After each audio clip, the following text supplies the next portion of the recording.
Budget పెద్దగా సంభ్రమాశ్చర్యాలకు loan చేయకుండా ఉంది అంటే అది మంచి బడ్జెట్ కింద లెక్క. ఎందుకంటే గత కొద్ది సంవత్సరాల నుంచి బడ్జెట్ సరైన దారిలో నడుస్తోంది. ఆర్థిక క్రమశిక్షణ పాటిస్తున్నారు, పొదుపరితనాన్ని పాటిస్తున్నారు, డబ్బుని సద్వినియోగం చేస్తున్నారు పెట్టుబడుల కోసం చెప్పని, భవిష్యత్తు కోసం చెప్పని. అదే ఒరవడిని ఈ బడ్జెట్ కొనసాగించింది. ఈవేళ గతంతో పోలిస్తే చాలా ప్రతికూల పరిస్థితులు ఉన్నాయి.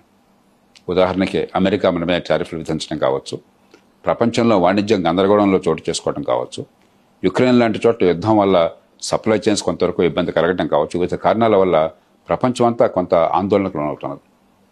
ఆ నేపథ్యంలో కూడా 7% అభివృద్ధిని నిలకడగా సాధిస్తున్న పెద్ద దేశం భారతదేశం. అట్లాగే ఆ నేపథ్యంలో కూడా ఆర్థిక క్రమశిక్షణని క్రమం తప్పకుండా పాటిస్తున్న దేశం భారతదేశం. 100 రూపాయల ఆదాయం ఉంటే 61 రూపాయలు అప్పు ఉండేది 5-6 ఏళ్ల క్రితం. ఇప్పుడు 55-56 రూపాయలకు వచ్చింది. అది క్రమక్రమంగా ఇంకో వచ్చే 4-5 ఏళ్లలో 50 రూపాయలకు పడిపోయేందుకు ఏర్పాట్లు జరుగుతున్నాయి. మళ్ళీ మనసారి అభినందించాలి. ఒక పేద దేశంలో ఇన్ని కష్టాలున్న పరిస్థితుల్లో అటు ప్రజల ఆశలు నెరవేర్చడంతో పాటు ఆర్థిక క్రమశిక్షణ పాటించి అప్పుల భారాన్ని తగ్గించడం అనేది చాలా గణనీయమైన విజయం.